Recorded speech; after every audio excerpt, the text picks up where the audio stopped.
Ladies and gentlemen, welcome to today's Healthy Aging Medical Cannabis for Older Adults event, proudly presented by Harvest of Ohio. My name is Ann Drummond from Cleveland.com, your host for today's program. Thank you for joining us today for this educational virtual event in an era where the pursuit of healthy aging takes center stage. Our collective understanding of holistic approaches to well-being continues to evolve. Over the next hour and a half, we'll explore the potential benefits of medical cannabis in the health and wellness of silver-haired patients.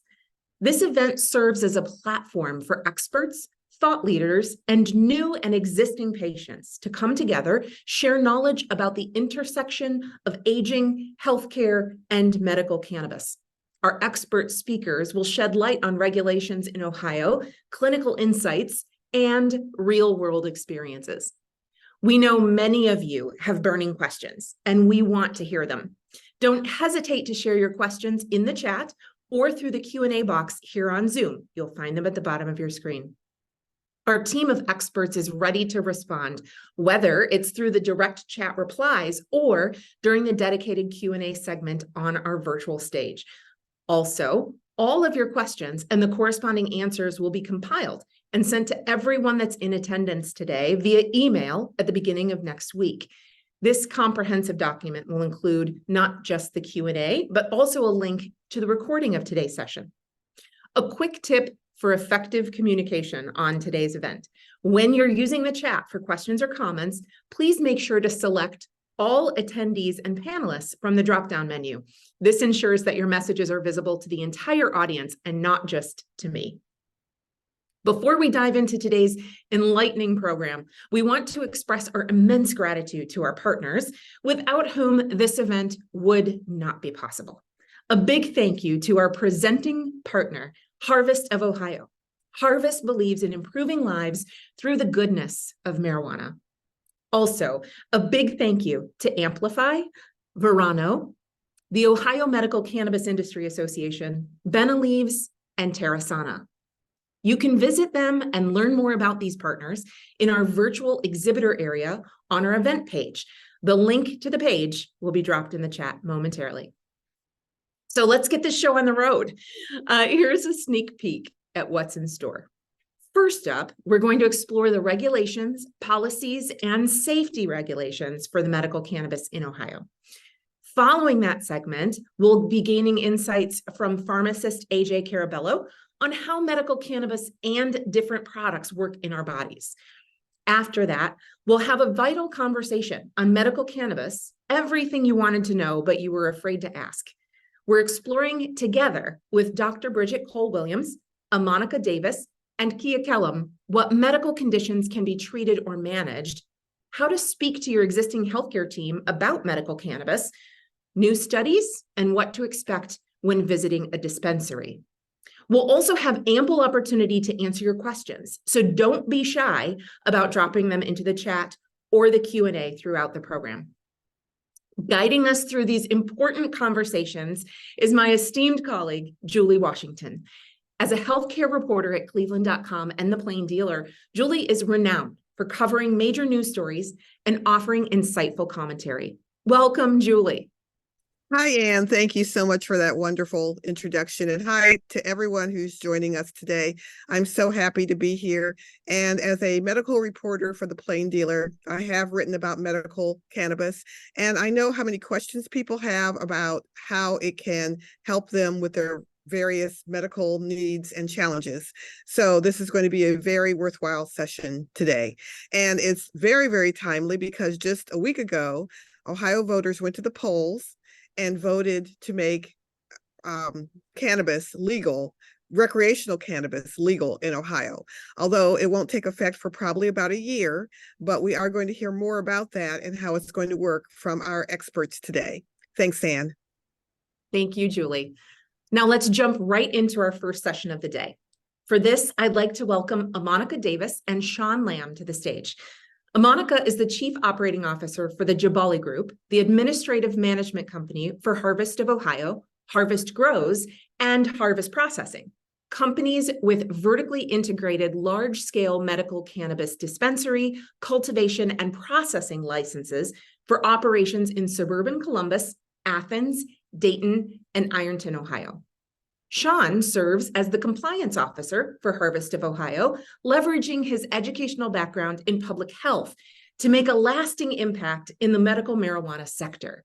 With over 3 years of governmental experience, Sean excels in applying public health principles to ensure the organization meets all state and federal regulations. So without further delay, let's give a warm virtual welcome to Monica, Sean, and of course, our moderator, Julie Washington. Welcome. Thanks, Ann. Hi, Monica. Hi, Sean. Hi, Julie. How are you? Hey, Julie. Great. I'm so excited to do this. Let's kick things off with a question for Monica. What is medical cannabis and how does it differ from recreational cannabis?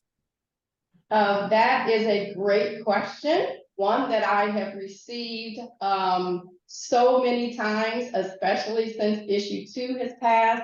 I have personal friends that have said, I cannot wait to try the recreational cannabis. I am a medical patient currently in the medical marijuana program, but now that recreational has passed, I look forward to coming to your stores to trying the recreational cannabis. Spoiler alert, cannabis is cannabis. So the medical cannabis and the recreational cannabis are the same flower. It comes from the same cannabis sativa plant. The only difference is there are 2 different legal categories, but not different kinds of cannabis plants or products. So for medical cannabis, which we have had our dispensaries open for just over 2 years now, medical cannabis is recommended by a doctor to treat one of the qualifying conditions. And Dr. Bridget will talk more about those qualifying conditions in just a bit. While recreational cannabis is used by adults without a doctor's recommendation, consumed to get the high euphoric effect, or to relax, or to reduce stress. So again, the bottom line is next year, when we begin selling recreational cannabis to customers, it will be the same medical cannabis that we sell to our existing patients. So the only difference is the why behind the customer's purchasing decision. But great question. A lot of people have been asking that one. Right. And while you were speaking, another question occurred to me. Are there different varieties of cannabis plants that perhaps have different effects and different properties? The most active and popular one that people are most, they know about is the THC and the CBD. So the medical term for THC is tetrahydrocannabinol. And so that is the active ingredient in the sativa plant that people are most popular with. That's the one that gives you the euphoric feeling. For those of you who experienced cannabis maybe as a college student, and the purpose at that time was to have a high feeling, a feeling of euphoria, maybe to socialize with your friends, perhaps to relax, to relieve stress. That's THC, a very popular active ingredient in the cannabis sativa plant. And then the other one is CBD. The medical term is cannabidiol. And that one is not psychoactive. Thus, it does not produce that same high feeling that you expect from THC. So it's more commonly used to manage one's pain, to aid in relaxation. Both compounds interact with your body's endocannabinoid system, which is part of the human body, but with different effects. And so I kind of liken THC to the loud cousin at the family reunion, the one that is front and center, the one that gets a lot of attention. And then the CBD, that one is the cousin in the background that is mild and supportive and is there. The presence is known, but the 2 of them together, the THC cousin and the CBD cousin, they make for a great family reunion. All right. Sean, can you please explain what are the regulations in Ohio regarding medical cannabis? Sure, and very thank you for that question. Um, the the laws governing cannabis, they vary by state to state. But in Ohio, we have different regulations for cultivating, processing, manufacturing, and even retailing cannabis products. For the patient itself, the patient registration process that OAC governs, patients with qualifying medical conditions can register in the patient and caregiver registry and receive, once they receive a recommendation from a certified physician, as well as caregiver registrations. Caregivers who assist registered patients in the use of medical marijuana, they also register in those areas as well. OAC has various laws, excuse me, and uh, that detail procedures for both patient and caregivers. And it also helps with registering new patients along the way.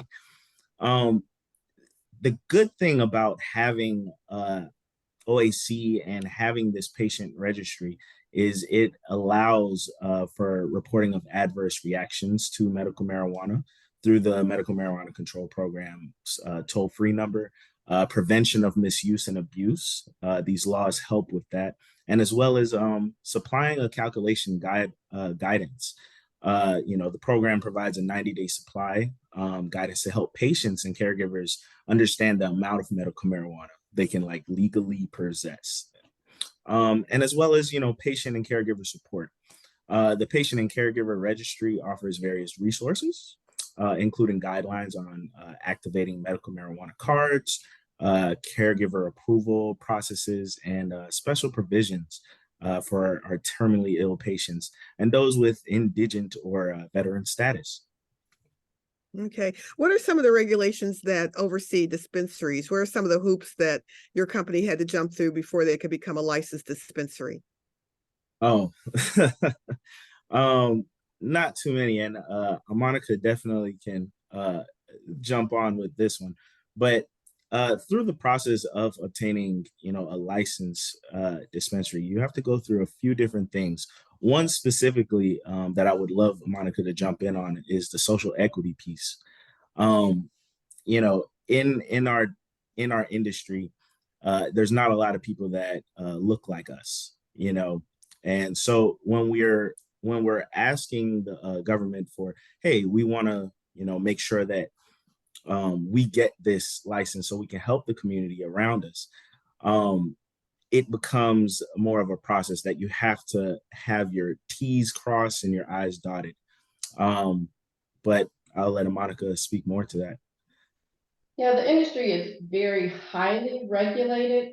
So in preparation of opening our dispensaries, it took several months. We had to review all of the Ohio Revised Code.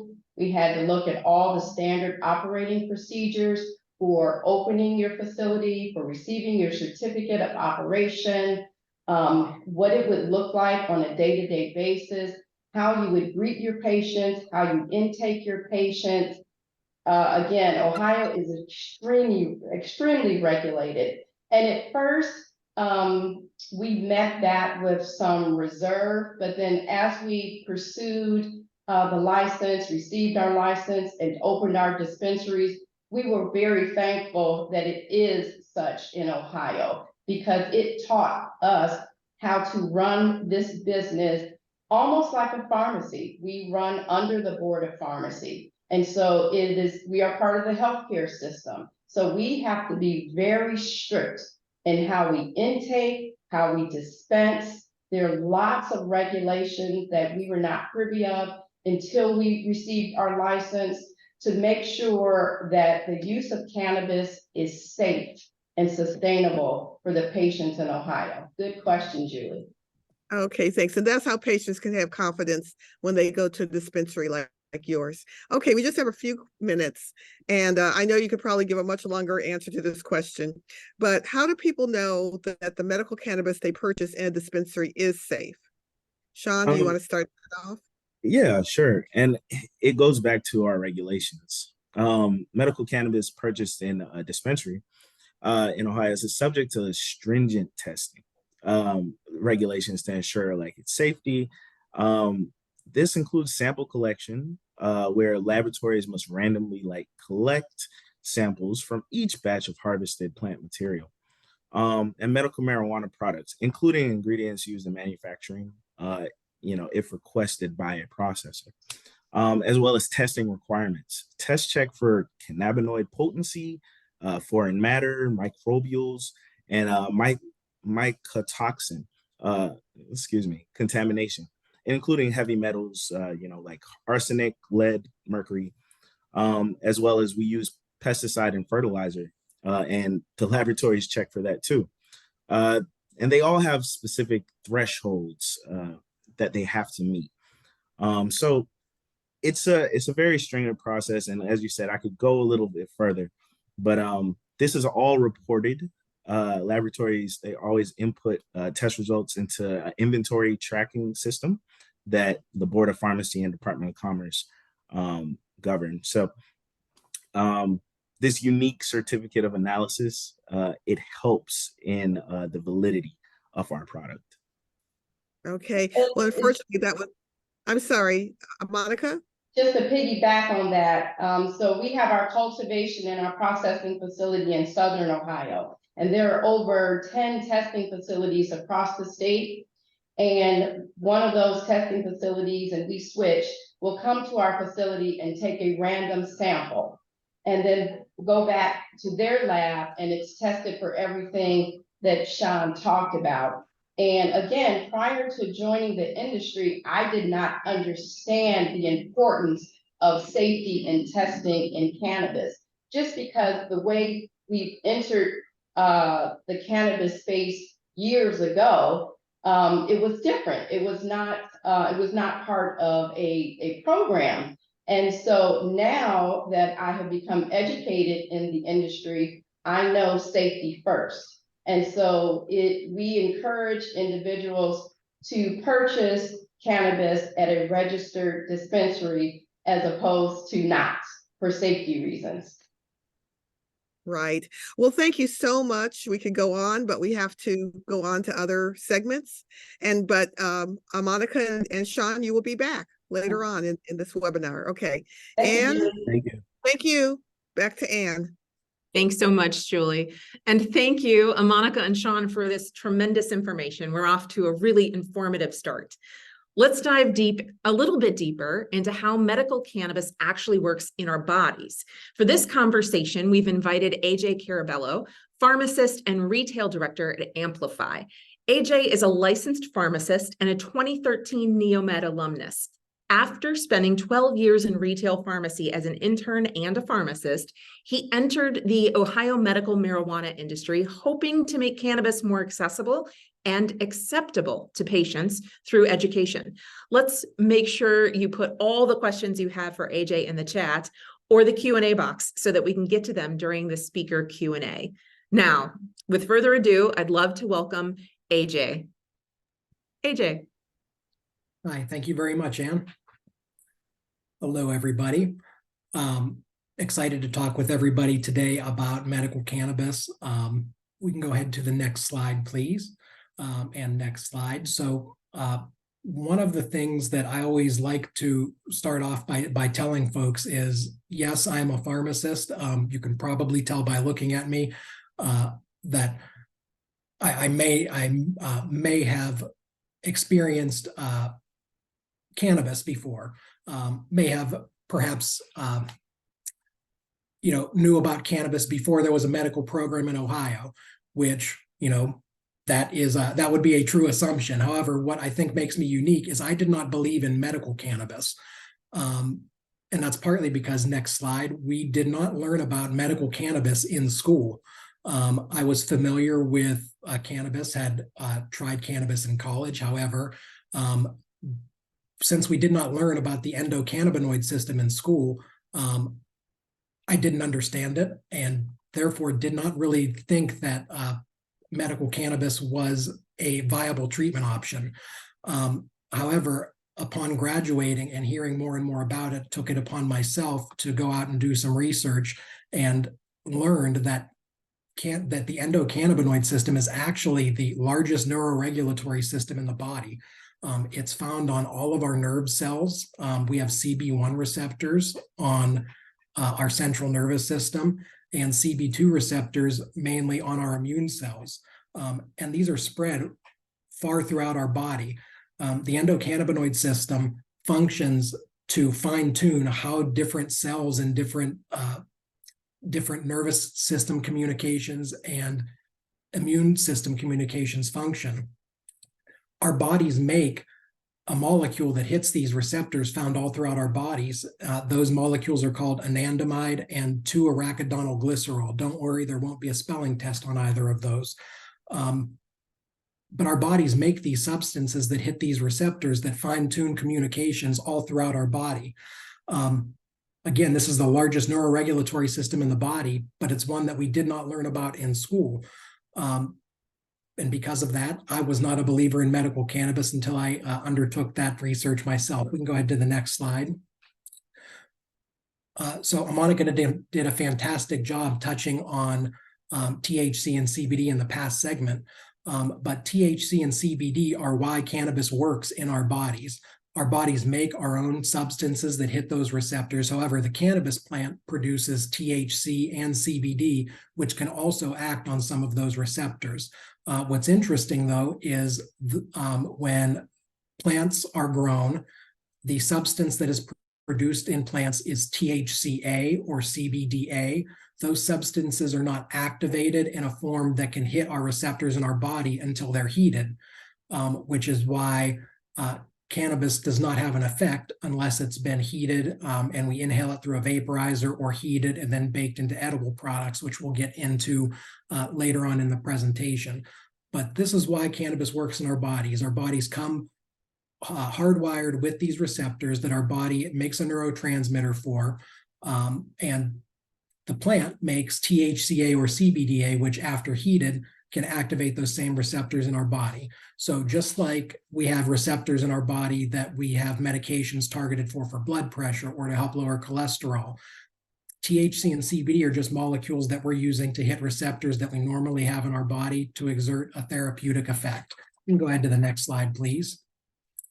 One of the things that is interesting, especially from a dosage standpoint and helping patients choose medications, is CBD affects THC's ability to bind to its receptor. So this is actually a drug interaction. So CBD affecting THC's ability to bind, we would think of as potentially a bad thing. However, when we break it down, Monica did a great job of highlighting that THC is what causes those psychoactive effects or causes those feelings of impairment. And folks who are trying cannabis for the first time, that's really more of a side effect that we would like to avoid. Our treatment goals are typically to help decrease patient symptoms, and the dose-limiting effect of using cannabis is typically how impaired someone might feel. So the fact that CBD, we can go to the next slide. The fact that CBD can affect how THC fits in that receptor is one that we use to our advantage. If we take CBD along with THC, we can get some of those therapeutic benefits from the THC without necessarily feeling as impaired. This is crucial as we try and titrate up patients' doses and help them find the dose that's correct for them while still maintaining function throughout the day. Next slide, please. So when we hinted a little bit about dosage, and Monica did a fantastic job as well about talking about the difference in why we might have used cannabis in the past versus our treatment goals currently. When if anybody's had cannabis experience in the past, the whole point was probably to feel funny, right? That's why folks might have been using cannabis in the past or with your previous experiences. But we have a different treatment goal here, and that's really to control our symptoms, such as pain, anxiety, muscle spasms, and we can control those symptoms at doses lower than doses that perhaps make us feel loopy or make us not be able to function. Next slide, please. So when we're dosing cannabis, the mantra is start low and go slow. THC is the ingredient that makes us feel impaired. So if we can limit the effects of THC, we can hopefully help our symptoms that we're trying to control without feeling too impaired. Feeling impaired is that side effect that, again, will cause folks to stop increasing the dose. However, it's also one that we understand patients might not want to experience. So we always tell folks when they're coming in for a first-time consultation, it's always important to start with a lower dose. You can always go back and increase. However, you can't ever go back and take less. When we get into the different dosage forms of cannabis, how we ingest it into our bodies, we're going to see that ingesting orally has a longer duration of action, which means if we overdo the dose, we could be very impaired for a very long time, which is something we may want to avoid. Next slide, please. So in dosing cannabis, it's all about finding the right balance. Sometimes less is more. We want to make sure we're researching the right strain or the right product type. And again, the goal is to treat the symptoms, not to get stoned or feel impaired. Using smaller doses helps control tolerance that might build up, and using a diary to help keep track of how we felt after we use certain dosages or certain strains is perfect for helping us make sure that once we find that treatment that worked for us, we're able to produce a reproducible experience time after time. Next slide, please. So as folks are starting out and using cannabis for the first time, start low and go slow is the mantra. We understand that sometimes folks may accidentally overdo it, and that can get very uncomfortable for some folks. One of the important things to remember, though, is it is not possible to physically overdose on cannabis. So whereas other medications like benzodiazepines or opioids, if we take too large of a dose, it can affect our breathing and therefore lead to death. That is not a concern with cannabis. We actually don't have CB receptors on the area of the brainstem that controls breathing. And we do for those opioid and benzo medications, which is why we have to worry if patients take too much of those. But because we don't have those receptors for cannabis in that same area of the brainstem, we don't have to worry about over-medicating to the point where we will experience very bad side effects. You might feel very mentally uncomfortable, but the good news is it will pass. So if you start your journey with medical cannabis and accidentally find yourself over-medicating, good points to keep in mind: if you distract yourself with music, sports, something you find enjoyable, if you actually chew on fresh peppercorns, it can actually decrease some of those feelings of paranoia or uncomfortability that can come with taking too much THC. Get some fresh air, get some rest. Try CBD. We said at the beginning of the presentation that using CBD along with THC can cut out some of those psychoactive effects, and that could potentially work even after you may have overdid it with THC. If you feel necessary, please seek medical support, but most importantly, don't panic. Next slide. It wouldn't be any type of presentation from a pharmacist if we didn't talk about drug interactions. A common misconception is that there are no drug interactions with cannabis because it's a natural substance. However, that's not the case. Two of the big ones that we want to call out, really the one major one, is they're on top with warfarin. Warfarin is a blood thinner. The brand name is Coumadin. Patients who are on Coumadin or warfarin typically go and get their blood tested frequently when they first start that medication to make sure that their blood isn't too thick or too thin. Because it's such a finicky medication, starting with cannabis for the first time could affect those warfarin levels. It's not saying that being on warfarin is a disqualifier for trying medical cannabis. However, that is one where you may want to reach out to your doctor who prescribed the blood thinner and just make them aware that you are going to be trying medical cannabis, and see if that provider would like to schedule extra blood testing when you're starting the medical cannabis, just to make sure it doesn't affect your Coumadin levels in your blood. Next slide, please. So we've talked a little bit about dosing cannabis, but we haven't really talked about how do we dose it? How do we get the medication into our bodies? Next slide, please. So in Ohio, in the medical program, There are currently a couple different forms and methods. One is flower or concentrates for inhalation. We also have oils, tinctures, or capsules for oral administration. And we also have lotions and patches for topical or transdermal administration. Next slide, please. So what we're going to do here through the next couple slides is we're going to talk about those different dosage forms, when they might kick in and how long they might last in our bodies. What makes cannabis very interesting as a pharmacist is the whole field of pharmacy is based on getting the right medication to the right patient at the right dose, in the right dosage form, and at the right time.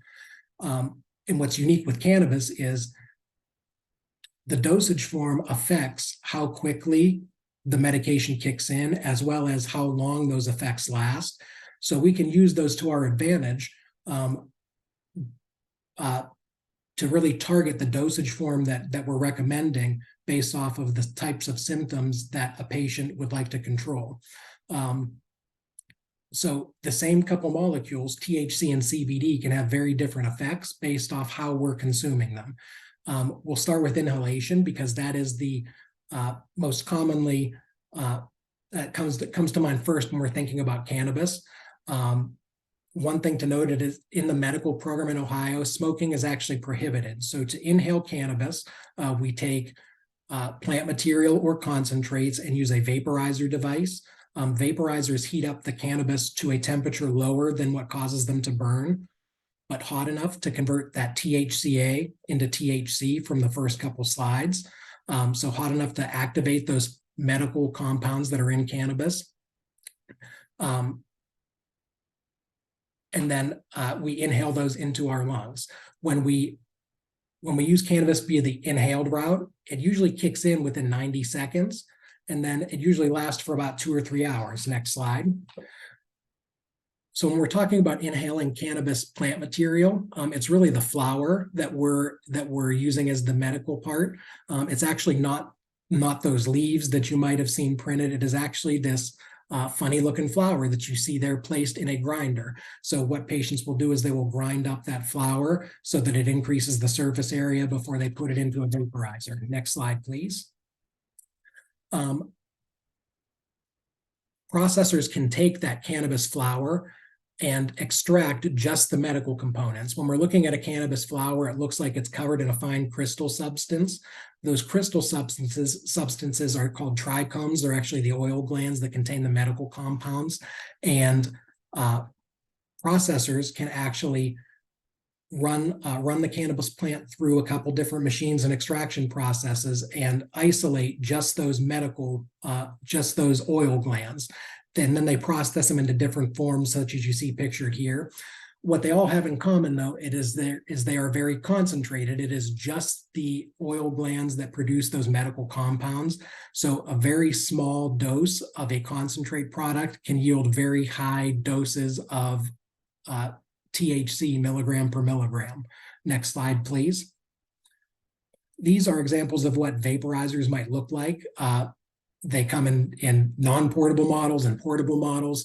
And at a dispensary, the patient consultants there can help talk you through the different devices and how best to use them. Next slide, please. So why might somebody want to inhale a medication? Smoking is prohibited in Ohio, but why might somebody want to vaporize medication? It's not how we consume many of our other medications. Well, the one upside with inhaling cannabis is it has a quick onset. So that makes it nice for patients to find their dose if we're worried about over medicating, since it kicks in so quickly and you know what that's going to feel like within 90 seconds. It's easy for patients not to overdo it. It also is a short duration. So if patients are trying it for the first time, it's not going to last for very long. What is a downside with inhaling cannabis or concentrates is it's not discreet. So everybody's familiar with the scent of heated up cannabis. And if you're looking to be discreet and potentially not share that you're using medical cannabis with neighbors, the inhaled method might not be the best dosage form. It can be a little cumbersome and it requires additional devices. which many patients, if they're using cannabis for the first time, it's not just buying the flower or buying the concentrate product, it's also buying a device to use that.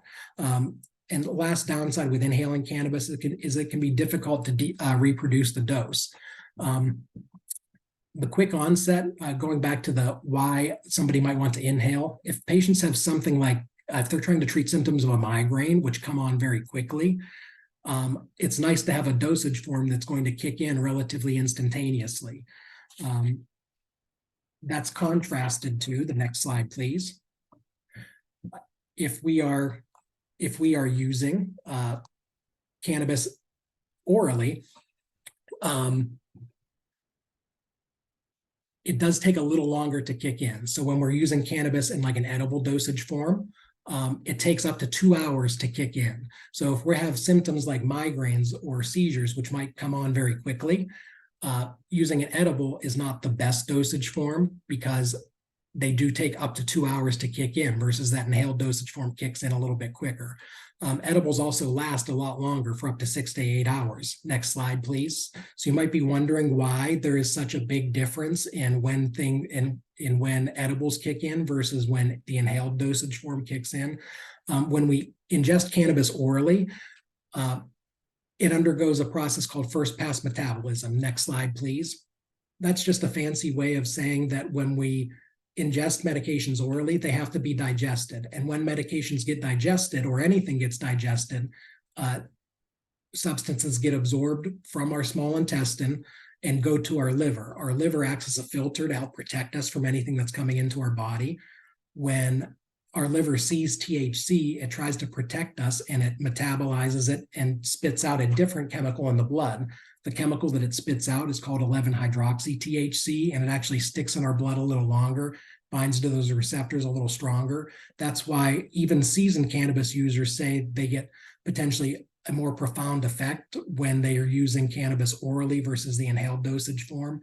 And that we said it sticks around longer, which is why those effects tend to last for up to 6 to 8 hours versus the only 2 to 3 hours in the inhaled dosage form. Next slide, please. So with edibles especially, it's very important to start low and go slow because it's going to take a while for that dose to kick in. We want to avoid a situation where patients might be taking a dose and then waiting, saying it's not kicking in, then they take another dose, and then by the time it all kicks in, they've accidentally over-medicated. So with edible products, we recommend patients start with a small dose, wait 2 hours before they consume any more and judge their effects. Next slide, please. If you're going to a dispensary and you're looking for recommendations on dosage, if you're new to cannabis, no more than 5 milligrams in an oral product. Next slide, please. The other important thing to keep in mind with edible products is there can be accidental consumption. You really can't accidentally consume flower or a concentrate product. You do have to inhale. There's some preparation that takes place, but pets, children can accidentally consume edible products. So it's very important to keep those in child-proof containers that they're dispensed from your dispensaries in. Next slide, please. So with edibles, we have the plus of avoiding inhalation. We also have the plus of an extended duration of action, so it lasts a little bit longer. If we have chronic symptoms that last all day, like chronic pain, edibles might be a good dosage form. There is a downside to using edibles, though. It can be difficult for new patients to find their dose. It takes a while to kick in. And if we have symptoms that we want to take care of very quickly, such as migraines, edibles might not be the most ideal dosage form. Next slide, please. Another option that we do have are cannabis tinctures. Cannabis tinctures are somewhere between an edible and an inhaled dosage form. So next slide, please. With cannabis tinctures, we are taking that oil and we are dropping it under our tongue. When we are dropping it under our tongue, it's getting absorbed in those small blood vessels under our tongue, and it kicks in a little relatively quickly, within 15 minutes to 60 minutes. And it also lasts a little bit longer than the inhaled dosage form, so 4 to 6 hours, but a little bit less than a true edible. Next slide, please. So some of the plus sides with using cannabis tinctures is it avoids the inhaled dosage form. It does kick in quicker than a true edible, and it lasts shorter than a true edible. And it also has milder psychoactivity than a true edible because it's avoiding first pass metabolism. Next slide, please. Tinctures also tend to be the most cost-effective dosage form. And they're very familiar to most patients. Most patients may have tried CBD oil in the past, so they might be very familiar with trying a tincture under the tongue. Next slide, please. Downside is just like edibles, it does take a little while to kick in, so we do want to be mindful of not scheduling our next dose too soon. And because of that little bit of a delayed onset, it might not be the best for very acute onset symptoms. Next slide, please. The last ones that we'll briefly touch on are cannabis topicals. So topicals and transdermals are ones that we apply to our skin. Next slide, please. So they could be in balm form. Next slide, or patches. And the next slide, please. And next slide, please. So the difference between the two would be where in the body they affect. So if we're applying a topical balm, it's staying very local, versus if we use a cannabis patch, it's actually driving that medication all the way through the skin so that it's absorbed into our blood. However, it's at such a slow rate that while it's being absorbed into our blood, we're not experiencing a big spike in blood levels of THC, so we don't experience those psychoactive effects. Next slide, please. So topicals, like the balms, allow for local dosing. So if you have a knee or a hip that hurts, something that's very localized, topicals are a great way to apply medication right to the area where it hurts, not have to worry about accidentally over-medicating or feeling too impaired. The one thing that you do want to note is you do want to wash your hands after you apply a topical product, just because we don't want to accidentally eat anything afterwards and then accidentally orally consume any of the product. Next slide, please. The last dosage form that we'll talk about is the transdermal. So those are the patches. One note when you're discussing patches with patient consultants in a store is you never want to cut a patch. So cutting the patch could affect how the medication is released into our body. They're meant to absorb the medications very slowly through the skin so that we don't experience those spike in blood levels. Next slide, please.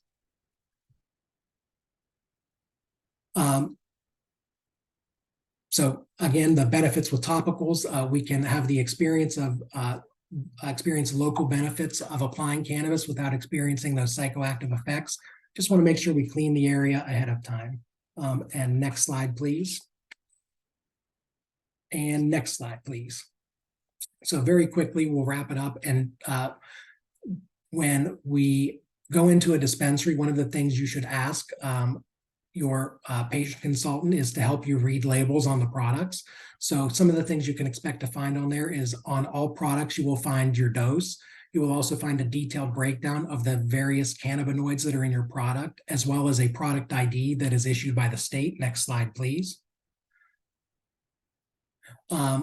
So the product ID that's issued by the state also has a couple pieces of critical information. So each product that's registered with the state will tell you the number of doses that's in that product and the THC milligram per dose.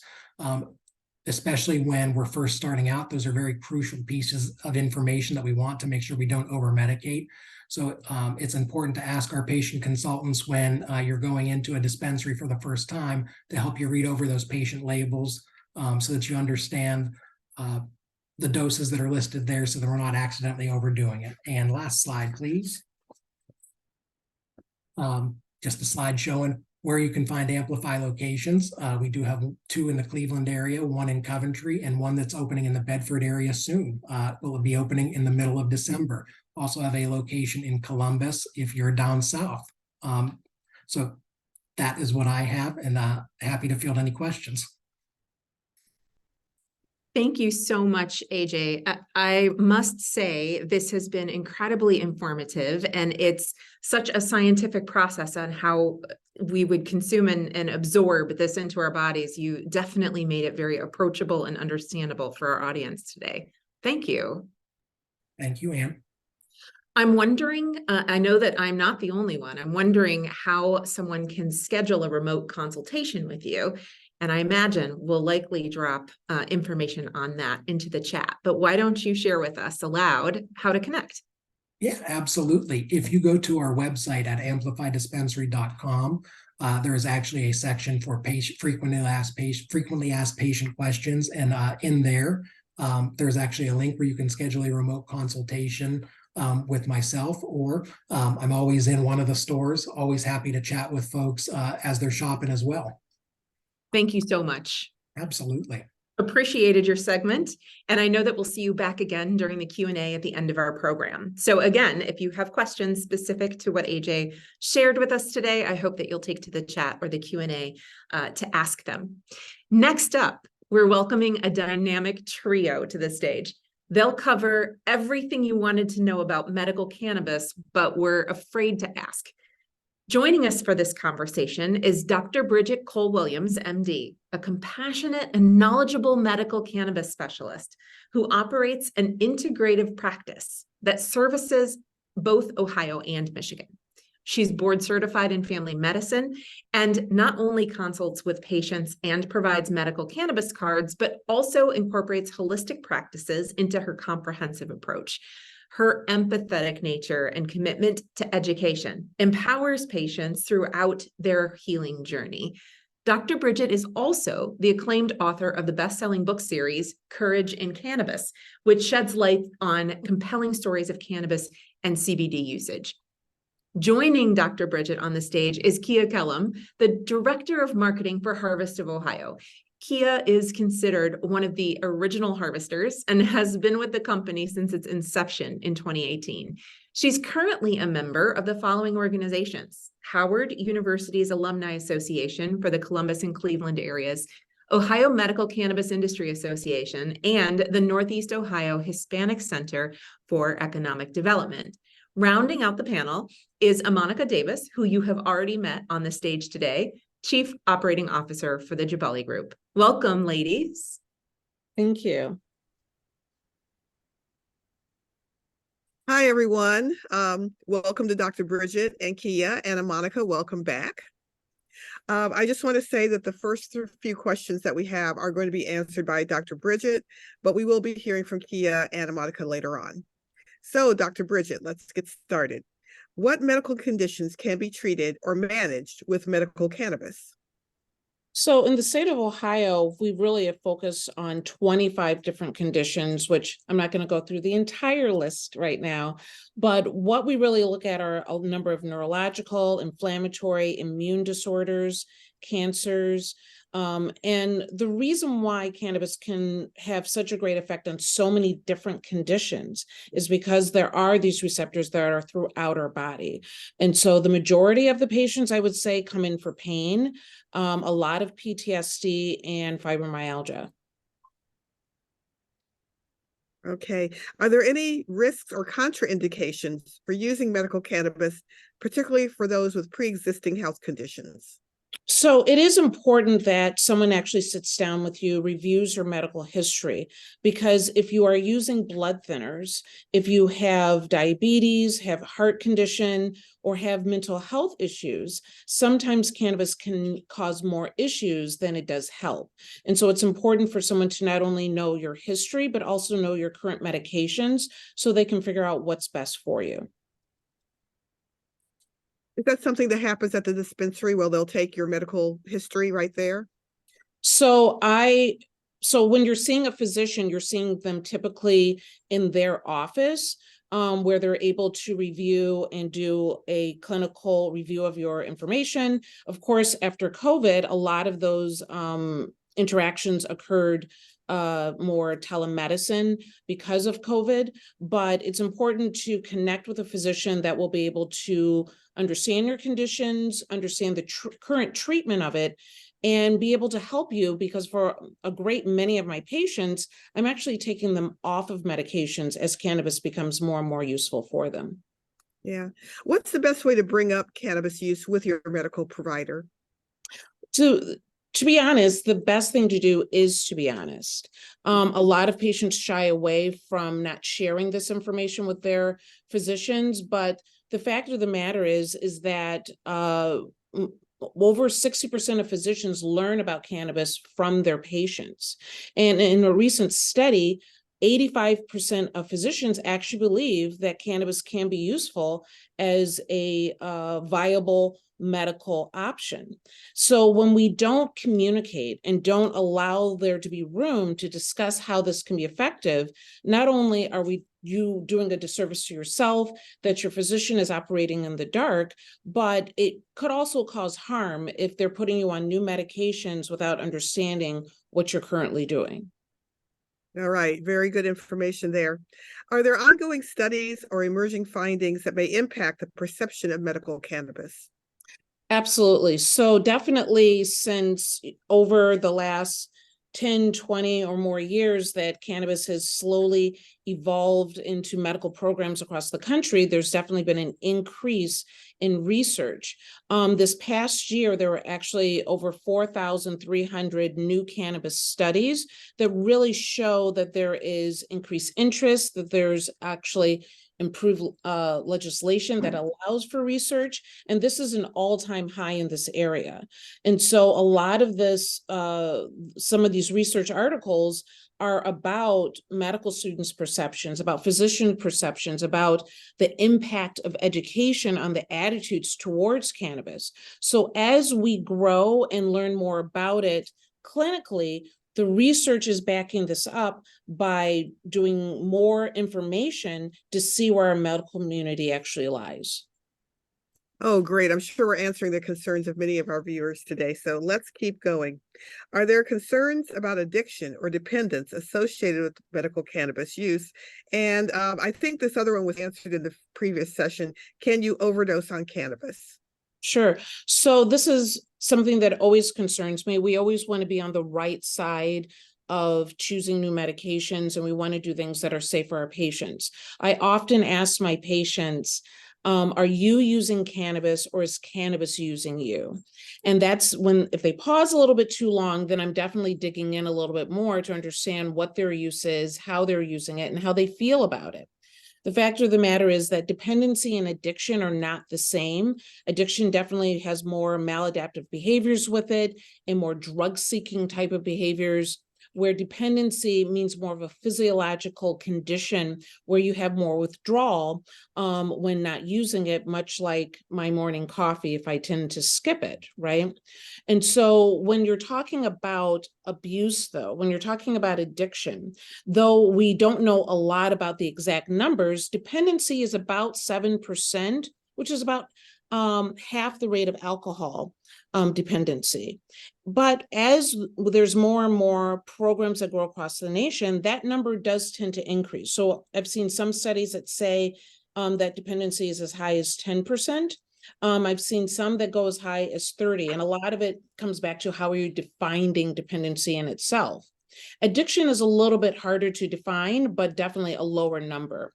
So it's important to understand why you're using it, whether you're able to take breaks from it. I highly recommend tolerance breaks, so that if you are someone that uses quite a bit of THC, it can actually numb or deaden your endocannabinoid system, your natural endocannabinoids that balance your body, as well as your dopamine system. And so you want to take a break every 2 to 3 months, if possible, because all my patients do not necessarily have that ability if they have severe pain issues or severe seizure disorders. But if possible, we try to cut back every 2 to 3 months so that we can really boost that system again. Start using a little bit more CBD that helps actually repair those receptors and boost our natural endocannabinoids. So interacting with your physician that's knowledgeable can actually be very helpful for keeping you healthy. So those conversations can be so important. Absolutely. All right. Dr. Bridget, can you share any positive patient experiences or testimonials related to the use of medical cannabis among older adults? Absolutely. So my practice, because we spend more time with our patients, because we have, we tend to have an older patient population. I have a great many of cancer patients in my practice as well. And because of that, I see incredible stories around pain, I've had patients that have actually lessened their glaucoma and their breast cancer. Incredible stories, just improve sleep and anxiety. And so it can be very helpful for patients as far as their interactions, even with their spouse and their family. So the fact of the matter is, many of my patients come to me when they've gotten to the point of there aren't a lot of other options available for them. And for many, cannabis has been that opportunity to re-engage with life. I have patients that with poor arthritis in their knees that now garden and go, visit more and are more active in the community. And just having a little bit more sleep and a little less pain can take you a long way. Right. Well, those are wonderful testimonials. And now we have some questions for Kia and Monica. Kia and Monica, where can older adults find reliable information and resources about medical cannabis? Kia, do you want to start? Sure. That's such a great question because in a world full of misinformation, it is so important to have reliable resources. So I'll give you three, my top three. Let's start off with MMCP, which is the Medical Marijuana Control Program. So that's comprised of the Department of Pharmacy, the Board of Pharmacy, and the State of Ohio Medical Board. So they act as Ohio's official resource for medical marijuana. On that site, you are able to get program updates, product recalls, program rules. As soon as something happens with the laws, it is on MMCP. So that is my best friend as a marketeer, because that's the website that lets me know what I can and can't talk about, what I can and can't advertise. So definitely number one. Number two would be one of our sponsors, OMCIA. So Ohio Medical Cannabis Industry Association. They act as the voice for all of the cannabis companies throughout Ohio. They will let you know how to get a card, your qualifying conditions, how to find a certified physician, where to get cannabis. Again, you name it, and OMCIA has that on their website for you. And then last but not least, Harvest of OH, our website, of course. We take pride in having a blog that features physician insights, testimonials, dispensary news, and that's something that we update regularly. So if you're visiting those three, I can definitely assure you that those are some reliable resources when you're looking into medical cannabis.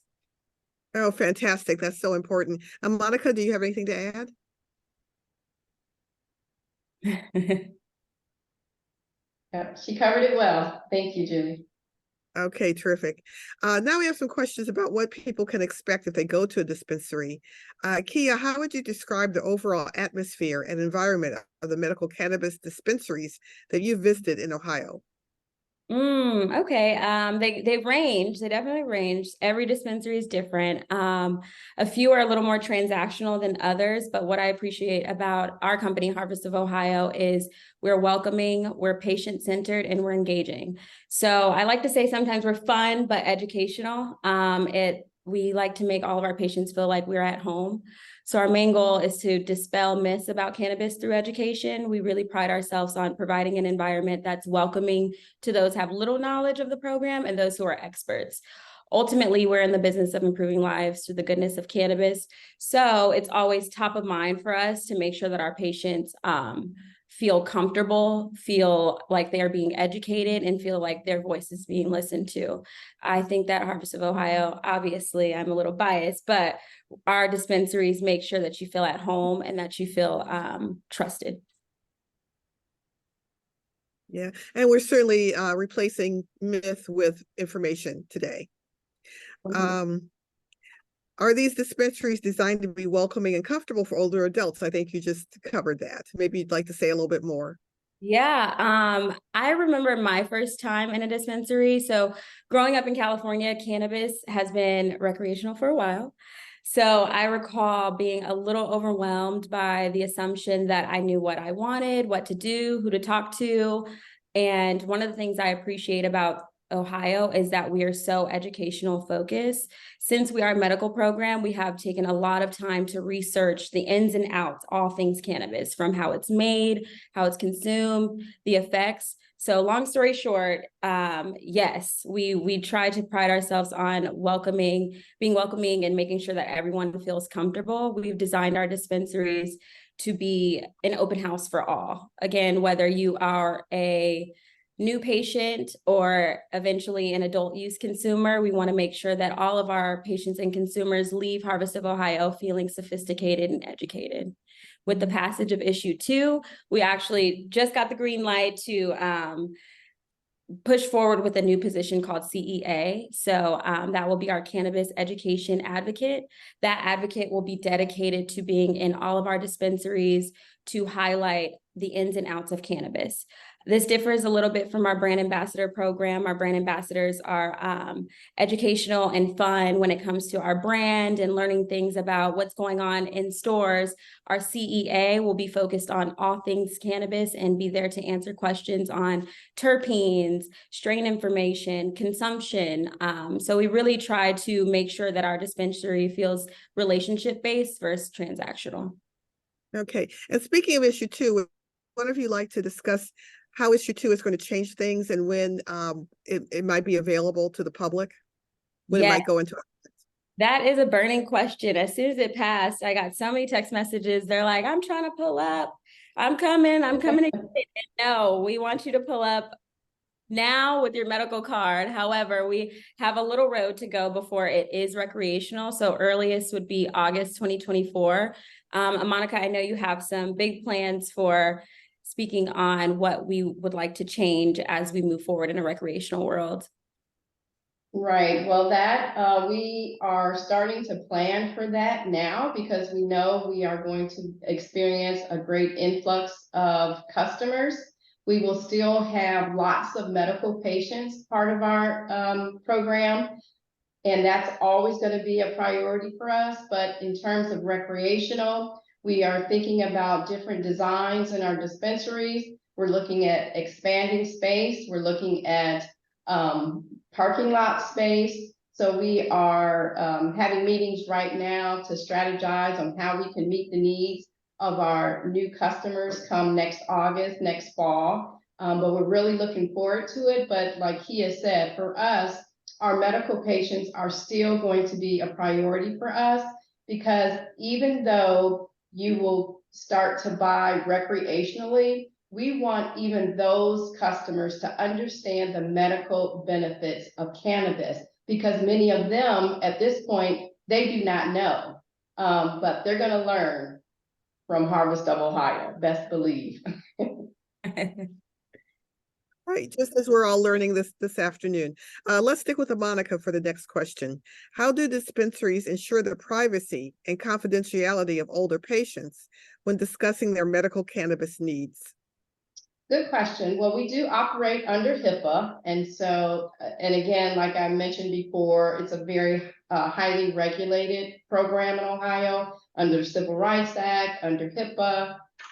And so... Could I just interrupt you for a minute? Could you explain what HIPAA is and what it stands for? HIPAA, it's the same that they use in the medical community. Dr. Bridget can tell you exactly in terms of the acronym of being a medical doctor, what the H and the I and the P and the AA stand for. So I'll throw that to you, Dr. Williams.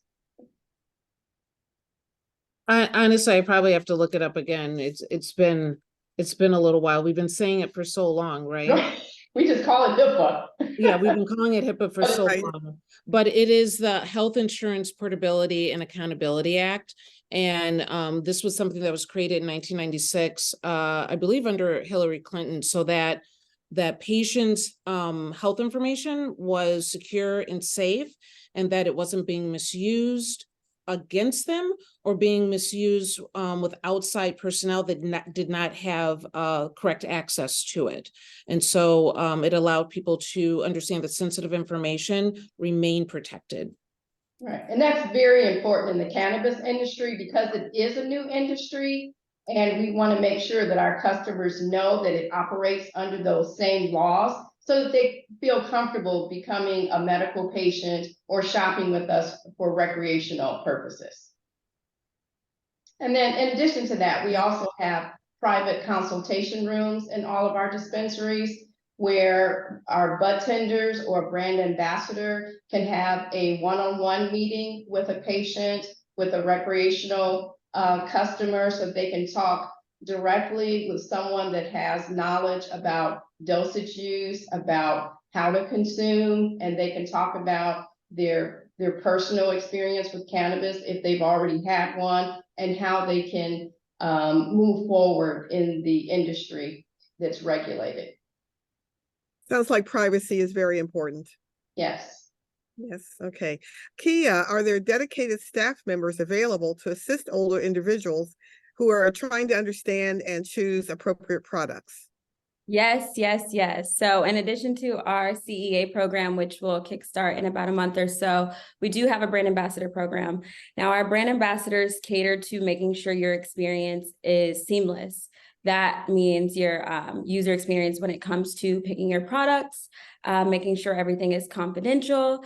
We have vendor days, which focus on our daily sales, our harvest updates, and acting essentially as your in-store guide. We do have a few photos, if we can add that to the screen. So these are a few photos of what Harvest of Columbus looks like. So we do have the outside and our lobby. Then we go to our reception desk and our patient intake form. This is one of our brand ambassadors. So as you can see, we take pride in making sure that throughout the entire journey from when you walk into the door, you have someone assisting you. With the next slide, it will show you our consultation room and what it looks like when you walk inside. We like to make sure that all of our new patients feel comfortable when filling out their patient intake form. So we do have a brand ambassador that is dedicated to walking you through that, as well as providing some extra moments for you in our consultation room. That way you have enough time to kind of go through what those questions look like, and any hesitations you may have, they'll be able to answer that for you and make you feel a lot better about the next steps. Oh, that's wonderful that we got to see a peek inside one of your dispensaries. That's great. One of Yes. my favorites. I won't say in order, but Harvest of Columbus is definitely one of our favorites to visit. All right. Monica, do dispensaries offer guidance on appropriate dosages and methods of consumption? Oh, for sure. In addition to our brand ambassadors, our bud tenders are very well versed in all the different methods of consumption for cannabis, and they're able to share that information with their patients. And when I first became a part of the program, when we opened up our stores, they helped me a great deal because I had lots of questions. I first broached the question or the concern about pain that I was suffering as I was moving into that stage in my life. And I had the conversation first with my family practitioner. And originally she said, "Oh no, Monica, we do not use cannabis." And at that time, she said that there was not enough research, and she's definitely a researcher. I respect my doctor, my physician a great deal, but she said there just wasn't enough research. Now, when I had my annual visit a few weeks ago, she has started to do a lot of research because she knows that I work in the industry and I have started using cannabis as a medical patient. She knows very well that a couple years ago, I suffered from a lot of chronic pain and fibromyalgia. And so she did prescribe medication, pharmaceutical medication, and I tried it and it made me very, very, very sick. And she said, "Just keep trying it, Monica, your body will get used to it." My body never got used to it, and I was still suffering from lots of pain, lots of aches. I would wake up in the morning and I could barely get out of bed because of the pain. And I thought it was just because I was aging. And then I said, I'm in the industry. I'm going to become a patient. And so I started talking to our bud tenders about, what do I need? Please provide me with a plan so that I can start to heal. And 2+ years later, the pain has diminished quite a bit. I have been able to start a health and wellness program with a trainer. I go to the gym. I jump out of bed now without the pain that I experienced over 2 years ago. I've lost over 20 pounds. And so for me, cannabis is my medicine. It helps me. And now my doctor, who is affiliated with one of the major hospitals in Cleveland, now she is doing research because of my story. Wow, what a powerful testimonial. That's amazing. We're so glad that you were able to find help that way. Are there any financial assistance programs or discounts available for older patients? And this is our final question. So currently we do have discounts for veterans and indigent patients. A lot of older adults on fixed incomes may qualify for the indigent status based on the recommendation from their physician. So that's why it's so important to be transparent and open with your physician. I always say, similar to finding your therapist or finding your primary doctor, your cannabis physician should be the same. You need to take time to make sure that it's a good fit for you. That way you can be open and honest. And then in turn, you'll be able to figure out what discounts and options are available for you in our stores. All right. Well, Dr. Bridget, Monica, and Kia, this has been such a powerful session. Thanks so much for sharing your knowledge and insights and your personal journey. Do any of you have anything else that you'd like to add? No? Okay. One other point that I wanted to make, because AJ did a great job talking about the different methods that you can use cannabis. For me, personally, I chose edibles as how I want to consume cannabis because it's discreet.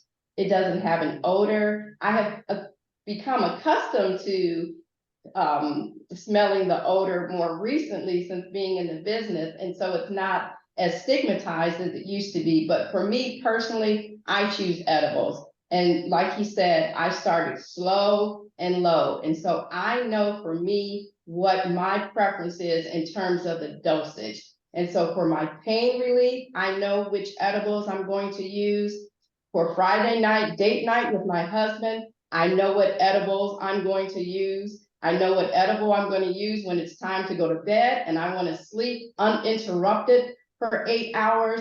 And so now I am very versed in how to medicate myself via cannabis. Monica is a right. sophisticated consumer. Yes. That all happens through education. So yes. If you take back on that, I would say I'm so thankful that we were able to put something like this on. If you are watching at home, that means you're interested in the program. So I encourage you to, again, utilize those 3 resources that I mentioned before. Cannabis can be scary when you don't know anything about it and when there's been so many stigmas, but that's what we're here for, to dispel those and together make sure that we can find the best way to cure pain. So. All right. Well, thank you. I was just going to add that a majority of what I came into when I got into the cannabis space was the opportunity to help patients in a new way. And when I first left the Cleveland Clinic and started looking at this as an opportunity, I got a job with a card clinic. And when I started talking about treatment plans and started talking about research and surveys and follow-ups, they said, you know, we're cash for cards, you know, we don't do that, which is what led me to actually opening up my own offices so that we could actually focus on the education and the empowerment of the patient. And so when a lot of patients are apprehensive being in a space where the rules are not as well laid out, that there's a little bit more give and take as far as what you take when you take it, what is really important for a patient is for them to understand that this cannabis allows for empowerment. It allows you to understand your own body, understanding when you might need a little bit more THC or a little bit more CBD. And with great guidance, you can control and be more in tune with your own illnesses and, more importantly, your own wellness. All right. Well, unfortunately, we have to wrap this up and throw it back to Ann, but thank you so much. Thank you. Thank you. And back to you. Thank you, Julie. And I invite all 3 of you to remain on screen. We're going to transition to our attendee Q&A. And I'd love also to invite AJ back because I know he will be a critical part of our Q&A as well. So a big thank you to the 3 of you, Dr. Bridget, Monica, and Kia, for this insightful conversation. And Monica, for sharing your personal story, Kia, for describing how the experience inside the dispensary might work, and maybe even giving us a glimpse into what we can expect when we walk through the doors, right? And Dr. Bridget, the information from a doctor-patient perspective is incredibly insightful and is incredibly helpful to those that are in our audience today. We're getting lots of questions about those kinds of interactions with your doctor, with insurance, with those kinds of things. So as we transition to those questions, I'm going to start there. There are questions about both, can an HSA card be used at a dispensary? And also, does Medicare cover dispensary purchases? So I'd love to throw that out there, perhaps for our dispensary friends who can answer methods of payment. So I'll go ahead and field that one. But does Medicare pay for anything? No, I'm kidding. No, unfortunately, because it is still federally illegal, and a lot of what guides insurance formularies and what they do cover is based off of available studies, which Dr. Bridget had touched on earlier. It's not covered by Medicare because of the federally illegal, because it is still federally illegal. And most insurance companies, even if it's a private insurance company, will probably not cover it. Their review, even if you tried to appeal it, you would likely get a response that there is not enough evidence for them to cover that treatment. So unfortunately, medical cannabis is still cash only. And that cash only statement applies to the HSA question as well, correct? Correct. Okay, thank you for that. As we continue in the same kind of line of questioning, this question I think is probably weighing on a number of individuals that are in our audience today. Will admitting to my doctor or to my insurance provider that I'm seeking to be, or I am a medical cannabis patient, will it increase my insurance? Will there be any repercussion in that realm? Is there anyone who could answer a question like that? Now, I haven't experienced any adverse reaction to becoming a medical patient. And again, I think being honest with my physician was key. And I'm going to admit, I was very, very nervous when I first had the conversation with her. Prior to the appointment, I said to myself, I'm going to bring it up. I'm going to bring it up. And I did.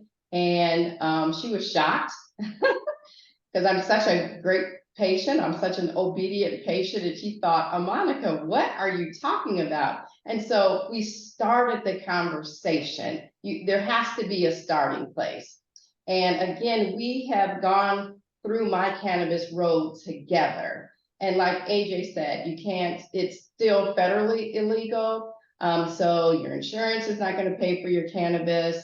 And so we are in a very nascent industry.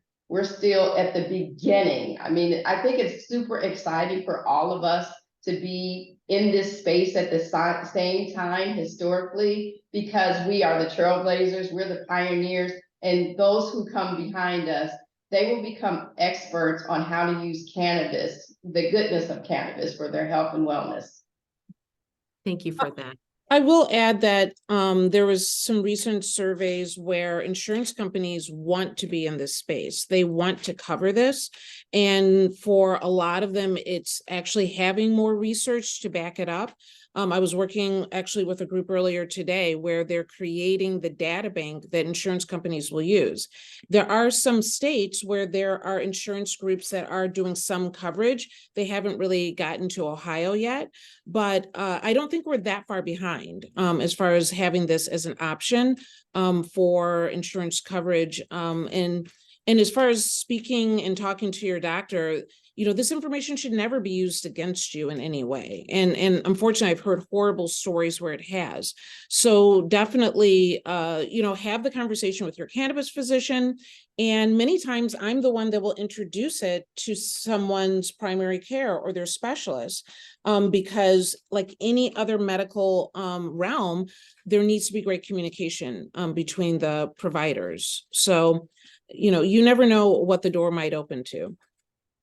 You've segued us perfectly into a question that I'll tee up to you next, and that is, how does one start on this path? Does this person work through their internist and get referred, or can they come direct? What's the path that they should take? Let me first say that it is direct. Like, you don't have to have a referral to see a cannabis physician. However, I will say patients come to me in all sorts of ways, from their therapists, from their physicians, sometimes from their family members that say, you know what, this is what this person needs and I know it. Many times it's patients, particularly many of my older set, that have really gone through every other medication and really have just lost a sense of what can actually make them better. And sometimes they're actually losing hope. And so sometimes I'm finding patients that emotionally and physically are exhausted, and that they're coming to me for this opportunity of something that they never thought they would try. So we're really sensitive and empathic to our patients that come in, because they're filled with a lot of anxiety often. They're afraid to come and see the physician. They're even more afraid sometimes to even go to the dispensary. And so being open-minded and treating patients gently in this process is important. Thank you. Thanks for that. AJ, I'm going to direct the next one to you, and I have Monica, perhaps you want to weigh in with your own personal experience. How does one with a chronic illness navigate changing from a pain medication like opioids to using cannabis? And how would you recommend they go about that discussion and conversation?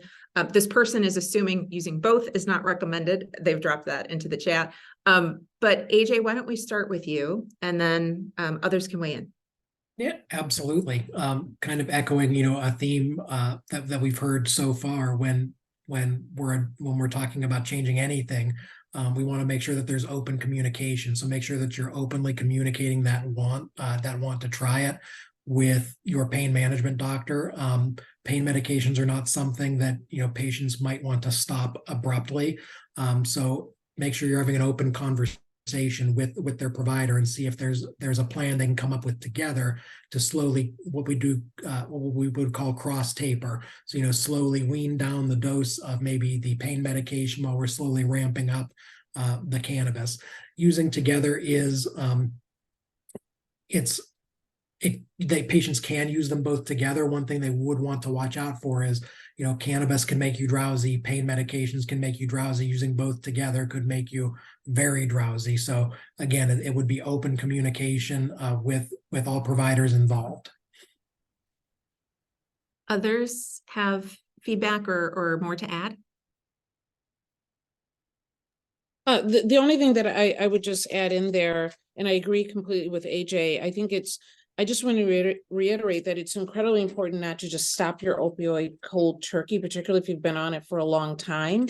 And one thing that I've seen is that when some physicians, sometimes, ER physicians or physicians that don't know you as well, learn about the cannabis use, they will withdraw certain medications immediately, which is inappropriate. And so if you're seeing that happen, if you're in this situation, definitely communicate with your primary or your cannabis physician, because stopping the opioids cold turkey without slowly going down can actually put you in the hospital. So you want to be careful.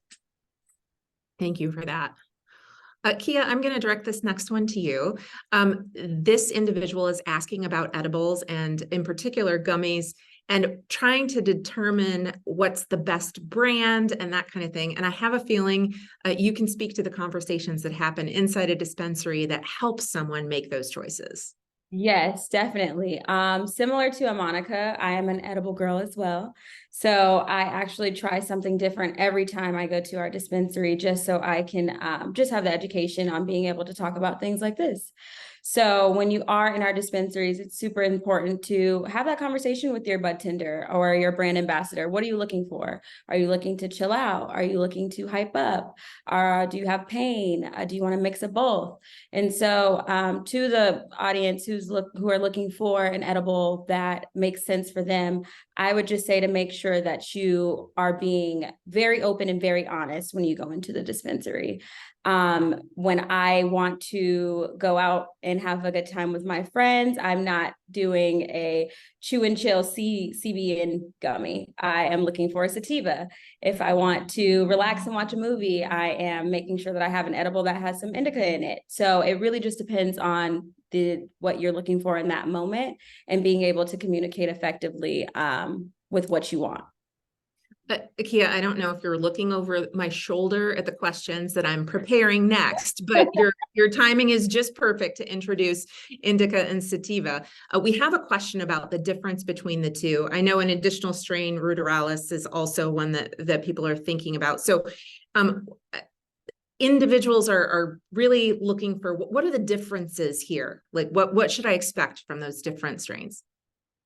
I will touch on it a little bit just based on what I like to go with, and then I'll let AJ jump in. But for me, sativas are when I want to party, when I need a little bit more energy, when I want to let loose a little bit. And then my indicas I use when I want to chill out, when I want to just get in the zone. If I am chilling at home or I need to unwind, that's what I am leaning towards.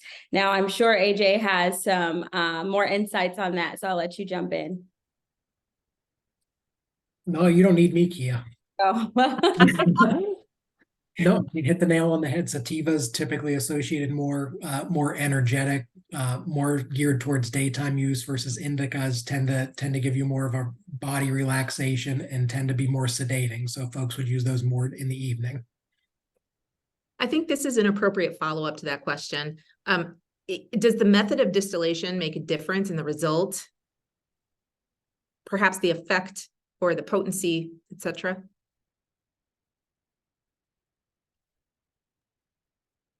I'll jump in. So there is something that's referred to as the entourage effect. So this was introduced by a scientist, Ralph Miachulam, and there were actually a couple studies done where they asked patients if they preferred Marinol, which is a synthetic THC that is available in pharmacies. It's an FDA-approved medication, so it looked at whether patients preferred Marinol, which was like a THC isolate, versus using whole plant cannabis. And patients were found to have better results using whole plant cannabis, which spawned this whole idea of the entourage effect, and that we know THC's in there, but there's something else. So all of the different parts and cannabinoids working together can perhaps produce better therapeutic effects for a patient than just using one part alone. So, with that in mind, if you're using products that are, processed and you're using a perhaps distillate, that is just the THC oil, or can be narrowed down to very specific parts, and you're not necessarily getting the benefit of the whole entourage effect. So that's another reason why some patients prefer using whole plant medicine, or the inhaled plant dosage form, is that benefits there. So yes, there are some claims that are backed up by studies that distilling it down from its raw plant form can strip away some of the benefit. Just a couple more. We have time for just a couple more. As we've heard with the adoption of recreational cannabis, we're looking at a time where medical patients and recreational users are going to be in your space. And so we're interested, this person is interested in hearing a little bit about how you prioritize those different kinds of customers in your dispensary, and how you might navigate that. That's a great question. We're having those conversations right now. And again, we want our recreational customers that we're going to start selling to next fall to understand the medical benefits as well. We're going to provide that as an option, but both are going to be our customers. And so for us, we do not compete on profits. We compete on the patient or the customer experience. And so whichever way you come to us, whether it's as a medical patient or as a recreational users, we're going to treat you the same, but we're also going to provide you with education so that you can become a more informed consumer of cannabis. Thank you for that. And A little bit. Kathy. I love that we're having these conversations because for me, it's all about having a choice. And so now that we are recreational, we open up the floodgates for folks to not only decide if they want to use cannabis, but in what regards they want to use it in. Do you want to be a medical patient? Would you like to be recreational? There are so many different advantages to both. And with Harvest of Ohio, we plan to make sure that every patient or adult use consumer that walks through our doors has that option, and they're armed with as much knowledge as possible to figure out where they fall and what the next steps look like. Yeah, I think that's a perfect spot for us to end our Q&A. It really does tie everything up in a lovely bow.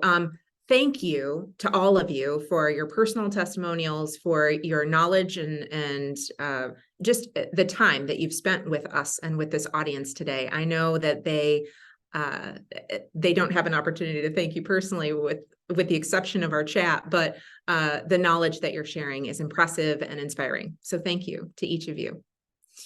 Thank you much. I really enjoyed this. And of course, we have our information on our website. So please, please, please utilize that. Reach out to us. The more questions, the merrier. I wouldn't be the marketing director if I didn't say go follow us on Instagram and our website, as well as Amplify and all of our other sponsors as well. Thank you for that. And as we wrap, we just want to ensure that you have all the tools you need regarding medical cannabis. We'll be sending an email early next week with a recording of today's event. I hope that you will revisit it, look at it again if you have questions that you want to review. And remember that we'll also send you a list of all of the questions that were shared and the responses from the experts that were on today's panels. Before we part ways, your feedback is really important to us. We want to know if today's session was valuable for you, if it was a great use of your time, and how we can improve in the future. Please take a moment to share your thoughts in our survey. The link is being dropped into the chat just now, and you'll also receive it in your email inbox. So I hope that you will share with us, honestly, your feedback. Once again, a heartfelt thank you to our partners who made today's event possible: Harvest of Ohio, Amplify, Verano, the Ohio Medical Cannabis Industry Association, Benaleaves, and Terrasana. Your support really did make this event what it was for our audience today. Well, that's a wrap, friends. Thank you for joining us at today's Healthy Aging event. We hope to see you again at our next gathering. Until then, take care, and here's to a golden future.